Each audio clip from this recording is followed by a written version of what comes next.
good morning, and very good morning. Welcome to the show. Welcome to Viewgraphy. Long time no see, no video. Well, I got so much work these days. I'm not able to fully focus on making videos, but of course, there's always some exceptions. There's always something to talk about. And today, I'm going to talk about the new camera, which is released by Nikon. Of course, the Z6 III. Yes, the Z6 III. And it's one hell of a camera. I know I'm making this video very late. Tons of video already out there on YouTube. But that's not the point. I'm just sharing my input about this camera, and I'm going to share with you the results as well about it. Well, first off, it's kind of a little bulkier, little chunkier than Z6 II. I used to own Z6 at the beginning when the Nikon released the mirrorless cameras for the first time. I used to own Z6. I sold it. Then after that, I used Z6 5. Sorry, not Z6 5. I'm sorry, Z5 for a very long time, and that was, I believe Z5 still was the best value for the money in terms of output, in terms of feature and all that. But we are going to talk about the Z6 III, not the Z5 or any other camera. Well, I'm going to admit, okay, I used to ignore the things like EVF or ergonomics or all that because I thought, okay, these are secondary things, and the output of the camera matters a whole lot. And I was shooting with this Z6 III with other mirrorless cameras that includes ZF and another medium format from another company. And when it comes to EVF, oh man, there is, I cannot explain and my feeling how like the EVF on the Z6 III is at another level. I have never seen any other EVF from Nikon that much good in terms of brightness, in terms of color accuracy. Like you are literally seeing the real world, like real bright world with your own eyes. Really, like TCIP3 colors, it's incredible. And I was shooting side by side like this camera, Z6 III, with ZF, with medium format, mirrorless medium format, and this guy was giving me that accurate color. Same site, same scene, and the EVF of this Z6 III is crazy. It's literally crazy. I'm sold. I was using Z9 earlier. Okay, I own ZF. Okay, even Z9 EVF is not even. It's good. It's really good. It's a flagship camera, but it's not as good as this Z6 III EVF. Seriously.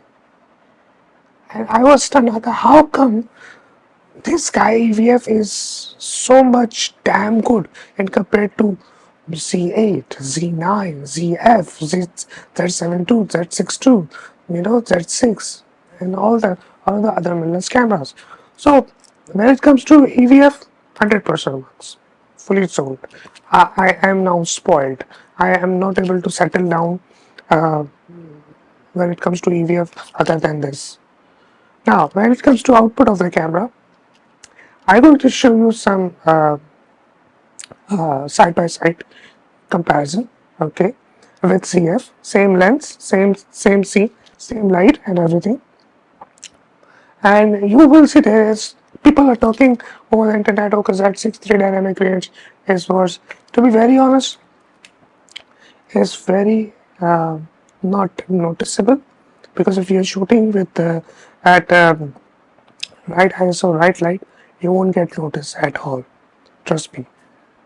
When it comes to dynamic range and high ISO, I did not notice anything significant, and compared to the previous generation, and of course, the people are pixel peeping and they're talking all that stuff that okay, it's a dynamic range is worse and then the previous generation. ZF and disc, you know, side by side. I'm going to share with you the image, and you will see by yourself how good or how bad this uh, Z6 III is going to be. I'm not going to say right now. You will see in the video, which I'm going to show you shortly. Okay. Of course, this thing is very handy when it comes to this fully articulated screen. It wasn't heating up at when I was shooting with the at high resolution video like 4K 120 and all that. It wasn't heating at all. I want to show you this video right now. This is where I shot with ZF, and you will see by yourself that how good this camera is when it comes to autofocus.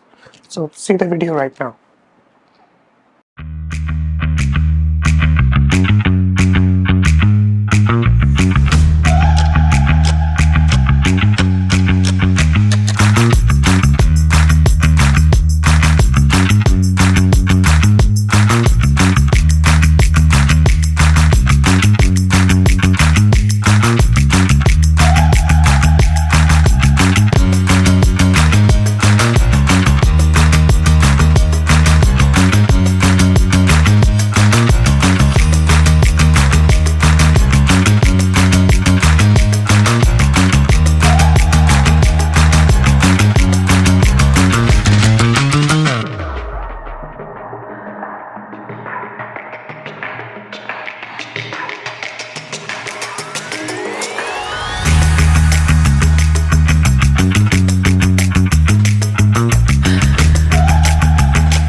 Okay, so now you have seen the video and you notice how stickier the autofocus of this camera is. Like it literally stuck with that bottle of scent, and if I keep going back and forth and all that, the autofocus transition is very smooth, and it still keeps sticking the autofocus to the right bottle of scent which you have seen in the screen. ZF on the other hand is not. It's not. To be very honest, when it comes to performance of ZF, I don't see ZF to be standing next to Z6 III. ZF is more kind of a photographic camera. Okay, it's more of a related to photos. It's very, of course, it's made like old retro style cameras. It's more about photography oriented. This Z6 III is more video centric camera. So in reality, in on ground, we should not be comparing ZF with Z6 III when it comes to video, because ZF doesn't have that much codec and it doesn't have that 120 frames per second 4K and all that, despite having the same resolution, despite having the same processor. Still, ZF is not video centric camera. That's why the option inside the ZF related to the video is far less than we have in the Z6 III. So yeah, Z6 III is totally video centric, video oriented camera, fully, which can take good photos. So this is my theory. I could be wrong, but this is where my experience kicks in, my limited experience kicks in. Because I have used so many Nikon cameras, and this is where I have noticed something. See, when it comes to SNR firmware, and I'm going to tell you why I'm talking about SNR firmware, because that SNR firmware point which I'm going to share with you is also affecting the photography, dynamic range, and all that. Let me share with you. So, this is what I think. Nikon, Nikon makes two type of SNR firmware. One related to photography, one related to videography. Okay, so if they want to launch a camera which is more towards photography, they used one particular type of SNR firmware that gives always better ISO performance, better dynamic range and stuff, like we have seen in Z9 or like D850. Let's say D850. Okay, and Z6 II, Z7 II, Z7 II, yeah, Z7 II. That's a very good example of Z7 II. And there is another type of SNR firmware which Nikon put in video-centric camera like Z30, okay, like Z50, like Z8. Why I mention this Z8, Z30, and Z50? Because these three cameras are more video-centric cameras. So when you taking that camera having the same type of sensor, same processor, but one is target towards the video, that having a different kind of SNR firmware, and there is another camera having the same megapixel, same processor, but it's targeting for more kind of photography related, it has a different SNR firmware. So when it comes to dynamic range of these two type of cameras, there will be a difference. Let me give you an example of Z8 and Z9. Okay, Z8 is more video centric because of weight, no grip. Okay, it has two USB C ports, so one for charging, one for data, so you can keep continuously making videos, non-stop, more than 2 hours and stuff. So it's more video centric camera Z8, but it can take photos. But Z9 is more about action photography, wildlife, sports action. It's a flagship camera, so it has to carry both, but it's more kind of a photography related camera. So Z9 dynamic range is slightly better than Z8. That's given, and internet is full with this information. So it's not the hardware; it's more about the SNR firmware inside the camera, which defines its dynamic range and its ISO performance. So if the Z6 III dynamic range and ISO performance is little bit behind, then Z6 II or ZF, it's all because of the SNR firmware, because this camera is more towards the video part. So any camera from Nikon which is more video centric, its dynamic range ISO performance is always slightly lagging than the other similar generation or similar megapixel or similar processor, carrying cameras. So this is my theory, because I have applied on Z8, Z9. I have applied the same theory over Z30, and I have applied the same theory on this Z6 III with ZF. So, and the results were always the same for me, always the same. So yes, so this camera is all about video, and I shot some of the video which I already shared with you, and you saw the results. Yeah, there is one thing which I really hate about this camera, which already mentioned by other YouTubers. This thing. This thing comes into when I open the guts. It's stuck, so I have to lift it in order to fully open it. So this lug, strap lug, is basically holding this door to be fully open. So if I open, now it's going to be fully open because it's there. But if the lug is down, it's not opening. It's stuck, so I cannot take out the card. So I have to pull this up. I have to literally pull it up so the door gets open. and then I'm able to take out the card. So this is really annoying, like really annoying.